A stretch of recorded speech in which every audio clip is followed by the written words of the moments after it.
So hello welcome dear friends, welcome back to my channel from JP Yadav. दोस्तों, आप सभी का मेरे इस नए वीडियो पे स्वागत है।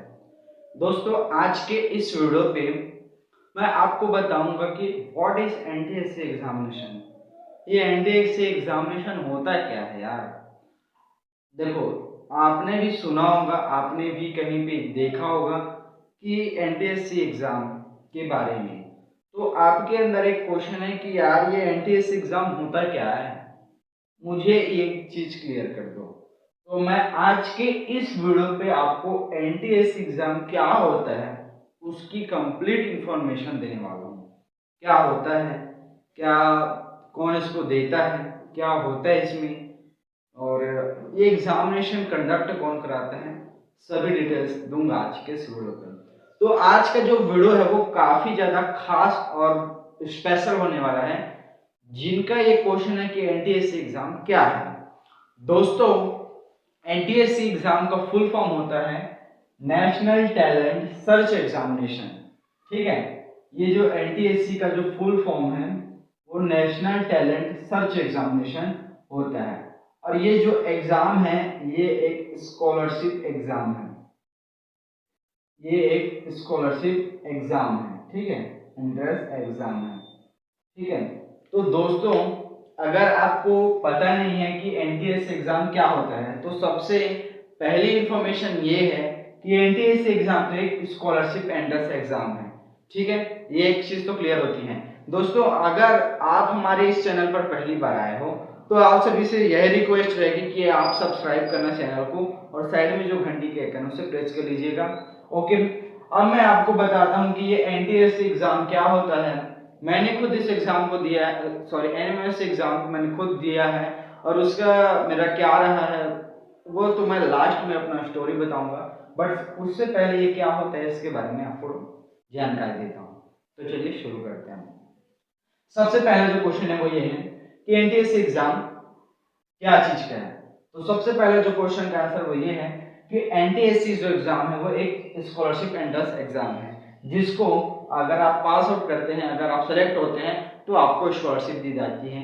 ये चीज तो क्लियर हो गई कि एनटीएससी एग्जाम जो है कि एक्चुअल में स्कॉलरशिप एंट्रेंस एग्जाम है।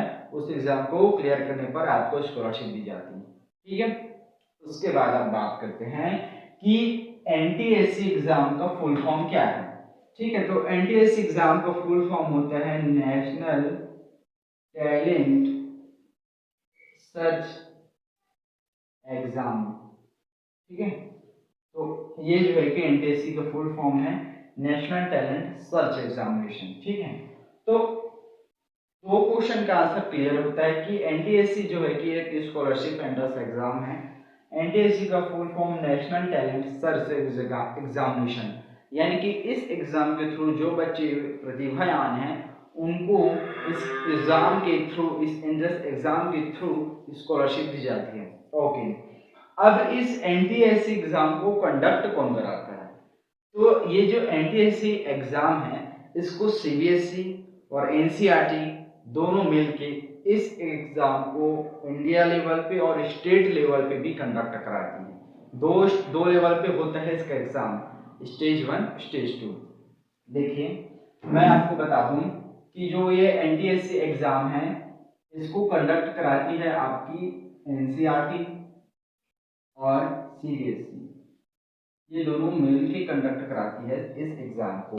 ठीक है, एनटीएससी एग्जाम को एक्चुअल में ना एनसीईआरटी और सीबीएसई दोनों मिलकर इस एग्जाम को कंडक्ट कराती है। अब उसके बाद मैं एग्जाम की लेवल की बात करूं तो ये इंडिया लेवल पे भी होता है और स्टेट लेवल पे भी होता है। ठीक है, तो दो लेवल पे होता है ये। ठीक है, एक तो आपका स्टेट लेवल पे होता है, ठीक है, और एक आपका इंडिया लेवल पे होता है। ठीक है, अब ये होता कैसे है, सबसे पहले उसके ऊपर मैं बात करता हूँ। आपको ये चीज तो क्लियर हो गया कि इस एग्जाम को एनटीएससी एग्जाम को सीबीएसई एंड एनसीईआरटी वाले कंडक्ट कराते हैं। ओके, दोनों मिलकर कंडक्ट कराते हैं। ये स्टेट लेवल पे होता है और इंडिया लेवल पे भी होता है। ये स्कॉलरशिप जो एंट्रेंस एग्जाम है, इस एग्जाम की प्रक्रिया को अगर मैं बात करूं तो ये दो स्टेज में होता है। पहला स्टेज होता है स्टेट लेवल पे और दूसरा होता है इंडिया लेवल पे, जो कि स्टेज 2 पे होता है। तो मैं बात करता हूँ अगर इस एग्जाम की लेवल की, तो ये जो IIT-JEE जो प्रिपरेशन करते हैं ना, ये उससे भी 5 गुना बड़े लेवल का है। आपको भले लग रहा है बट देखने से कंपटीशन कितना है अभी आपको मैं बताता हूँ। जैसे स्टेट लेवल पे आएगा नोटिफिकेशन, 10 लाख से अधिक बच्चे फॉर्म भरेंगे, उसमें से 10,000 बच्चे सिलेक्ट होंगे। ओके, 10,000 बच्चे सिलेक्ट होंगे स्टेट लेवल पे, जब उसका स्टेज 1 में एग्जाम होगा तब। अब उसके बाद मैं इंडिया लेवल पे जब बात करता हूँ तो वो होता है स्टेज 2 में, और स्टेज 2 में मैक्सिमम से 10 से 20,000 बच्चे, सॉरी 10 से 20,000 नहीं, 1,000 से 1,500 बच्चे सेलेक्ट होते हैं। ठीक है, तो सोच सकते हैं कि आप इसका लेवल कितना हाई है, मतलब इसमें कंपटीशन कितना है। ठीक है, तो आप इसको हल्के में बिल्कुल मत लेना NTSC एग्जाम को।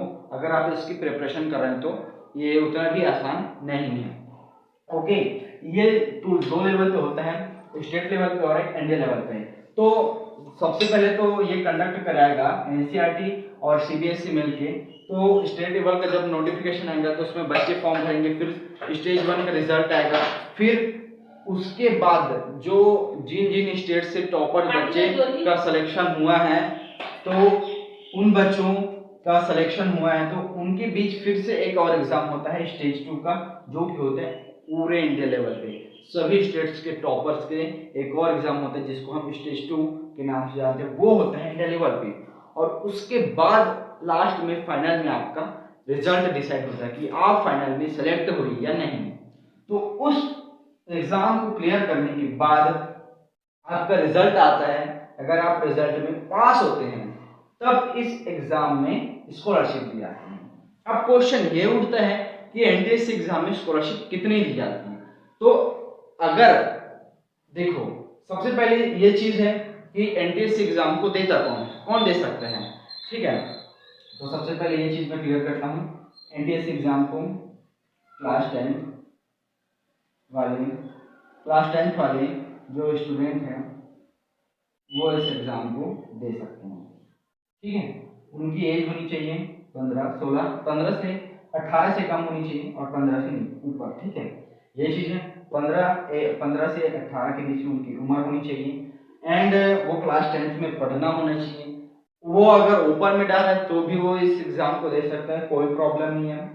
NTSC एग्जाम को कंडक्ट कराने वाली जो NCERT और CBSE, उसने ये शर्त रखी है कि इस एग्जाम को क्लास 10th के स्टूडेंट्स दे सकते हैं, और ओपन में जो बच्चे 10th क्लास में दे रहे हैं वो भी इस एग्जाम को दे सकते हैं, बट क्लास 10th वाले ही इस एग्जाम को दे सकते हैं, है ना। तो 2 लेवल के बाद जब आप एग्जाम क्लियर करते हैं तो आपको कितनी स्कॉलरशिप दी जाती है, ये मेन क्वेश्चन है। तो उसका आंसर भी हम अब आपको जो है कि क्लियर कर देते हैं। तो अगर आपने 10th क्लास में पढ़ते हुए NTSC एग्जाम को क्रॉस कर लिया, पार कर लिया, तो आपको 11th एंड 12th इसमें आपको पर मंथ इतने रुपए 1250 रुपये पर मंथ के हिसाब से आपको स्कॉलरशिप दी जाती है। और साल की बात करूं तो 15,000 पर ईयर। ठीक है, और देखो, जब आप इस एग्जाम को 10th में रहते हुए क्लियर करते हो तो 11th और 12th में आपको 1250 रुपये पर महीने के हिसाब से 15,000 पर ईयर मिलता है 2 साल के बाद। अब इसके बाद आपको आगे की एजुकेशन करना है, जैसे कि ग्रेजुएशन करना है, BSc BTech IIT जो भी करना है, तो उसके लिए ये जो है कि स्कॉलरशिप बढ़ा देता है। स्कॉलरशिप कितना हो जाता है, जब आप BSc BTech करते हैं तो 2,000 रुपये पर मंथ हो जाता है, और जो है कि जो 24,000 पर ईयर हो जाता है, पर ईयर। ठीक है, प्रत्येक वर्ष आपको 24,000 रुपये स्कॉलरशिप दी जाती है।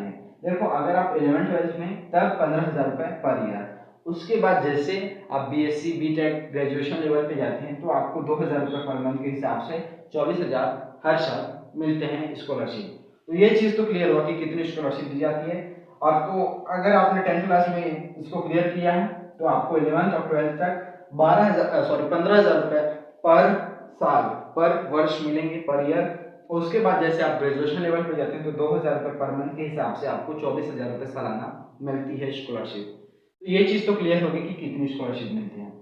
अब हम उसके बाद बात करेंगे कि इस एग्जाम को देने की प्रक्रिया क्या है, विधि क्या है। एलिजिबिलिटी तो आपको पता चल गई कि इसमें योग्यता क्या होनी चाहिए, क्लास 10th में स्टूडेंट पढ़ना होना चाहिए, उसकी एज ये होनी चाहिए। ओके,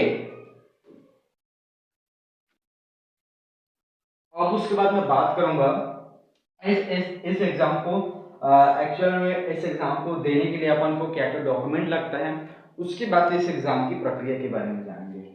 ठीक है, तो चलिए उसको भी मैं क्लियर कर देता हूँ। तो अब मैं आपको क्लियर करता हूँ कि इस एग्जाम को देने के लिए अपन के पास क्या क्या डॉक्यूमेंट होना चाहिए। सबसे पहला, अगर आपके पास जाति प्रमाण पत्र है तो बहुत अच्छी बात है, नहीं है तो आप जनरल से डाल सकते हैं, कोई प्रॉब्लम नहीं है। ओके, जाति प्रमाण पत्र, आपका पासपोर्ट साइज फोटो चाहिए, आय प्रमाण पत्र आपके पापा जी का, तहसीलदार वाला चाहिए। ओके, उसके बाद लगेगा आपको जो प्रीवियस क्लास का रिजल्ट है वो, ठीक है, पिछले कक्षा का रिजल्ट, ठीक है, और उसमें आपका 55 से ऊपर परसेंट होना चाहिए, तभी आप इस एग्जाम को दे सकते हो। ठीक है, ये भी एक क्राइटेरिया रखता है, कंडक्ट कराता है वो, कि जो बंदा है उसका पिछले क्लास में 55 से ऊपर परसेंट आएगा तभी वो इस एग्जाम को दे सकता है। ठीक है, तो इन डॉक्यूमेंट के साथ आप इस एग्जाम फॉर्म को भर सकते हो, कोई दिक्कत नहीं है, दे सकते हो। अब मैं बात करूंगा एनटीएस एग्जाम की प्रक्रिया के बारे में। तो ये 2 स्टेज में होता है, स्टेज 1, स्टेज 2, मेट और सेट। तो क्या क्या होता है, किन किन चीज़ों पे होता है, उसके ऊपर बात करते हैं। फिर आपको ये पूरी चीज़ें क्लियर होने के बाद मैं अपना स्टोरी बताऊंगा, अपना खुद का, जो कि मैंने खुद किया है। ठीक है, तो इन डॉक्यूमेंट्स के साथ आप इस एग्जाम को दे सकते हो, नो प्रॉब्लम। ओके, अब बात करते हैं हम एनटीएससी एग्जाम के। ठीक है, तो अब मैं बात करता हूँ इसके एग्जाम की प्रक्रिया के बारे में। ये स्टेज 1 एंड स्टेज 2, ठीक है, मैट और सेट। इसमें आपका रहेगा रीजनिंग टॉपिक, ओके, एंड इसमें रहेगा आपका जो 9th और 10th का साइंस है, सोशल साइंस है और मैथ्स है, वो रहेगा। ठीक है, स्टेज 1 में आपका जो मैथ पेपर है उसमें रहेगा रीजनिंग के figure counting, blood relation, and then figure counting है, काउंट करने का रहता है, ब्लड रिलेशन का है, बैठक व्यवस्था है, इसके अलावा सीरीज का है ना। उसके अलावा आपका पासवर्ड घन का जो क्यूब होता है वो वाला रहता है। तो ऐसे कुल मिला के रीजनिंग के टॉपिक के साथ आपका जो पेपर है वो पूरा 100 मार्क्स का रहेगा, और इसमें पूरा 100 क्वेश्चन रहेंगे, और इसमें भी 100 क्वेश्चन का रहेगा, 100 मार्क्स का रहेगा। ओके, टाइम रहेगा 120 मिनट, इसमें रहेगा टाइम 120 मिनट, 2 घंटे का आपको समय दिया जाएगा। 2 घंटे में आपको 100 क्वेश्चन अटेम्प्ट करने हैं, और एक सबसे इंपॉर्टेंट चीज कि इसमें नेगेटिव मार्किंग नहीं है, नेगेटिव मार्किंग नहीं है। ठीक है, इस एग्जाम में नेगेटिव मार्किंग नहीं है, तो सबसे बड़ा प्रॉफिट ये है कि हम सभी क्वेश्चंस को इजीली अटेम्प्ट कर सकते हैं, कोई प्रॉब्लम नहीं है, क्योंकि उसका हमारा नंबर नहीं कटेगा। नेगेटिव मार्किंग जब होता है तो वो कटता है, नेगेटिव मार्किंग नहीं है तो कोई प्रॉब्लम नहीं है। देखो, स्टेज 1 में आपका होगा मैथ का पेपर, जिसमें रहेगा रीजनिंग के ऑल टॉपिक्स, उसमें आपको पूछा जाएगा 100 क्वेश्चन, वो रहेगा 100 मार्क्स के, यानी कि एक क्वेश्चन 1 मार्क्स का, टाइम रहेगा 2 घंटे का। जैसे स्टेज 1 आपका क्लियर होता है तो आप स्टेज 2 में जाते हैं, उसमें आपको सेट पेपर को फाइट करना है। 9th 10th का जो साइंस का सिलेबस है, सोशल साइंस का और मैथ्स का, इन सभी को अच्छे से रट लेना है, पढ़ लेना है। उसी में से आपको स्टेज 2 में क्वेश्चन पूछे जाते हैं, 100 क्वेश्चन उसमें भी पूछे जाएंगे, 100 मार्क्स के रहेंगे, यानी एक क्वेश्चन 1 मार्क्स के, उसमें भी टाइमिंग 2 घंटे के रहेंगे। तो इस तरीके से अगर आप स्टेज 1 और स्टेज 2 को क्लियर करते हो तो आप एनटीएस एग्जाम क्वालिफाई करते हैं, एंट्रेंस एग्जाम जैसे पास करते हैं, रजिस्ट्रेशन प्रोसेस कंप्लीट कराते हैं, आपको स्कॉलरशिप मिल जाती है। एंड सबसे बड़ी इंपॉर्टेंट चीज़ है कि इस एग्जाम में नेगेटिव मार्किंग नहीं है, तो आप इस एग्जाम को इजीली दे सकते हो। तो ये रहा एनटीएस एग्जाम के बारे में सारी डिटेल्स। अब मैं बात करता हूँ अपने स्टोरी के बारे में। तो दोस्तों जब मैं क्लास 8 में था तो मैंने गर्मी के टाइमिंग से जो पेपर है प्रीवियस ईयर के उसको पढ़ना चालू किया था, उस पर अच्छे से काम किया था एंड एनसीईआरटी बुक्स को अच्छे से पढ़ा था। यानी कि पहली बार पढ़ा तो और कुछ सिर्फ पढ़ा, दूसरी बार पढ़ा तो अंडरलाइन कर करके पढ़ा।